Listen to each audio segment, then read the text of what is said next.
Bonjour mes élèves, j'espère que vous allez bien. Aujourd'hui, on va voir une leçon de lecture en travaillant un texte qui s'intitule Maison à louer, page 114. Mais avant de commencer, j'aimerais bien faire un petit rappel, d'accord? Bien sûr, sur la progression de la notion de la description durant la seconde période. Parce que bien sûr, comme vous savez, la seconde période s'entoure sur la description. D'accord? Alors, dans le dossier 1 de la séquence 4, nous avons appris à décrire une personne. Pour le dossier 2, on avait appris à décrire un animal. D'accord? Et pour le dossier 1 de la séquence 5, nous avons parlé de la description des objets.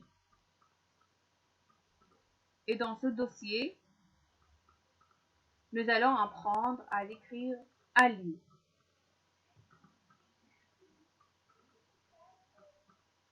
Alors maintenant, prenez votre livre, page 114. Donc, les objectifs de la leçon d'aujourd'hui: reconnaître la description dans un récit. Le deuxième objectif, distinguer une description statique d'une description dynamique. Alors là, on a vu le récit dans la première période, d'accord? On a dit que le récit, lorsqu'on parle d'un récit, toujours il s'agit de la narration, d'accord? Donc voilà, on va trouver la description et la narration. Donc on va savoir quelle est la plus dominante. Est-ce que c'est la description ou bien la narration? Et ensuite, on va savoir qu'est-ce que ça veut dire une description statique et une description dynamique. Et c'est quoi la différence entre les deux? Déjà, on a vu la description objective et subjective. On a vu aussi la description valorisante et dévalorisante. D'accord? Donc, aujourd'hui, on va voir une autre description qui est statique et l'autre dynamique. C'est clair? C'est bien. Alors, on va passer maintenant au texte et à l'illustration. Prenez vos livres à la page 114 et observez bien le texte et l'illustration. Alors, que représente cette illustration? Oui, bravo. L'illustration représente 4 hommes regardant par la grille d'un portail. Quel sentiment traduit l'expression qui se lit sur leur visage? Oui, bravo. On lit sur leur visage une expression de joie et de surprise. Quel est le titre du texte? Oui, c'est Maison à louer. Quelle en est la source?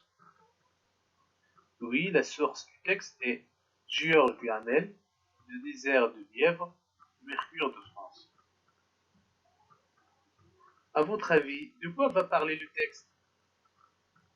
Oui, peut-être ce texte parlera de la description d'une maison et de son jardin. Lisons maintenant le texte. Maison à louer. 4 jeunes gens veulent unir leurs efforts pour installer un atelier d'imprimerie et travailler à leur compte. Ils cherchent un local.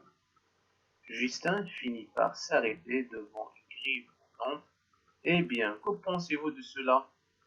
Les 4 jeunes hommes regardaient sans nous dire ce que le mur d'enceinte leur avait caché jusque-là.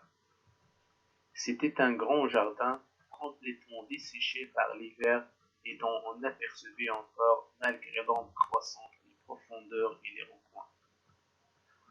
Au centre d'un espace libre s'élevait une bâtisse accolée à la manière de beaucoup de maisons bourgeoises ou sectérines à 2 ailes basses surmontées par des terrasses balustrades. La maison semblait spacieuse et montrait de nombreuses fenêtres. Elle était encadrée par 12 arbres que la nuit faisait paraître gigantesques. Plus loin, dans la région basse du parc, miroitait l'œil dormant d'une mare ou d'un bassin. Les persiennes de la maison étaient closes, sauf l'une d'entre elles qui pendait demi arraché, un souffle d'air éclatait du muraille. Le crépi du muraille, autrefois rose, était libre sur de grandes surfaces. D'entre les branches, un couple d'oiseaux noirs prit soudain l'essor en criant.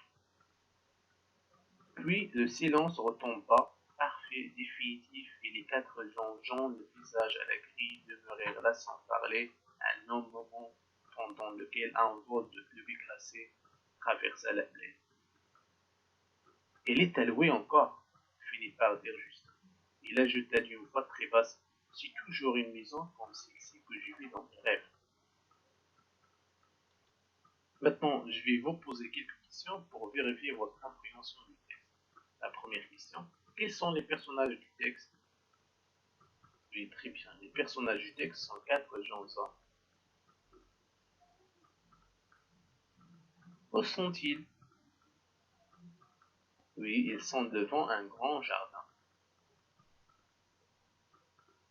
De quelle saison de l'année s'agit-il? Oui, c'est l'hiver. Selon le chapeau du texte, quel est l'objectif des gens aux hommes? Oui, très bien. Leur objectif est de diminuer leurs efforts pour installer un atelier d'imprimerie et travailler à leur compte. Pour atteindre leur objectif, que cherchent-ils? Oui, ils cherchent une maison, un local à louer. Maintenant,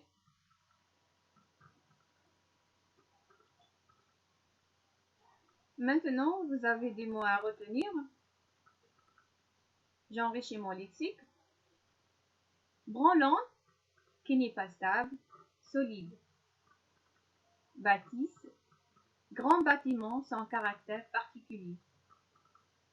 Balustrade, barrière supportée par des petits piliers au bord d'une terrasse pour empêcher de tomber. Persienne, volet qui laisse passer l'air et la lumière par des fentes.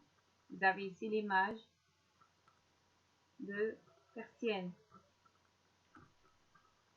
Crépi, couche de ciment ou de plâtre qui est projetée sur un mur sans être lissé.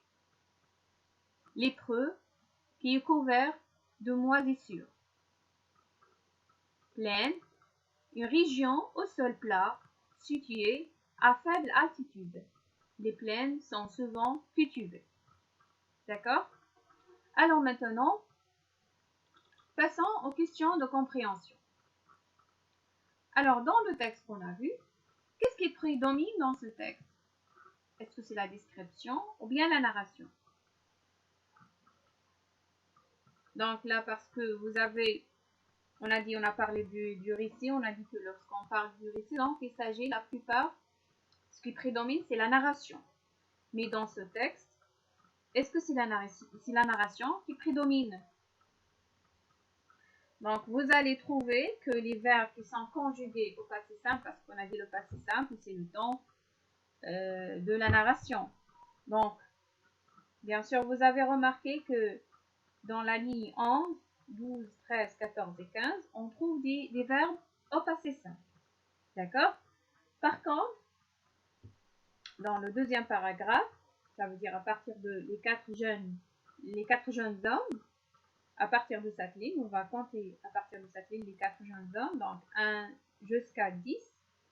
D'accord? Vous allez trouver des verbes qui sont conjugués à l'imparfait. Alors là, ça se voit que, très bien, c'est la description qui prédomine. D'accord? Pourquoi? Parce qu'on fait la description d'un lieu, c'est la maison. Parce que les jeunes hommes, qu'est-ce qu'ils veulent? Ils cherchent la maison. Donc, c'est l'objectif, c'est leur objectif, donc c'est la maison. C'est pour cette raison on a donné beaucoup de temps à la description de la maison que à la narration. D'accord? Donc voilà, c'est ce en ce qui concerne le premier objectif, reconnaître la description dans un récit. D'accord? Lorsqu'on a un récit, des fois, qu'elle est centrée par la description parce que l'objet ou bien le lieu ou bien la personne qui est dans ce récit, il a une grande importance. D'accord? Alors, la deuxième question entoure les éléments agréables et les éléments désagréables notés par les jeunes gens.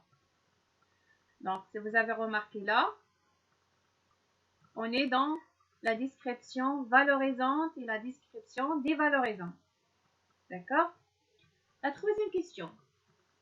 En te référant à ce relevé, penses-tu que les jeunes gens vont prendre une décision rapide? D'accord? La quatrième question relève l'indication qui laisse deviner la décision des 4 jeunes gens. D'accord? Et la cinquième question, elle est très importante. La description de la maison allouée est-elle statique ou dynamique? Justifiez votre réponse. Alors, qu'est-ce que ça veut dire une description statique? Vous allez prendre je retiens, la rubrique je retiens. Donc, la description peut être statique. Ça veut dire que celui qui décrit ne se déplace pas.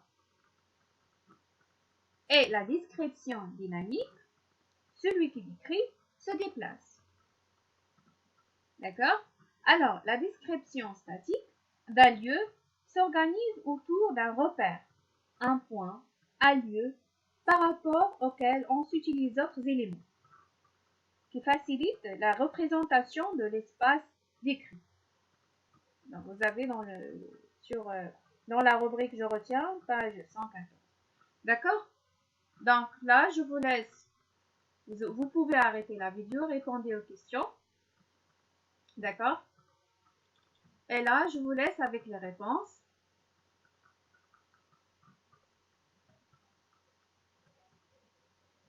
Donc, on a dit que la description qui est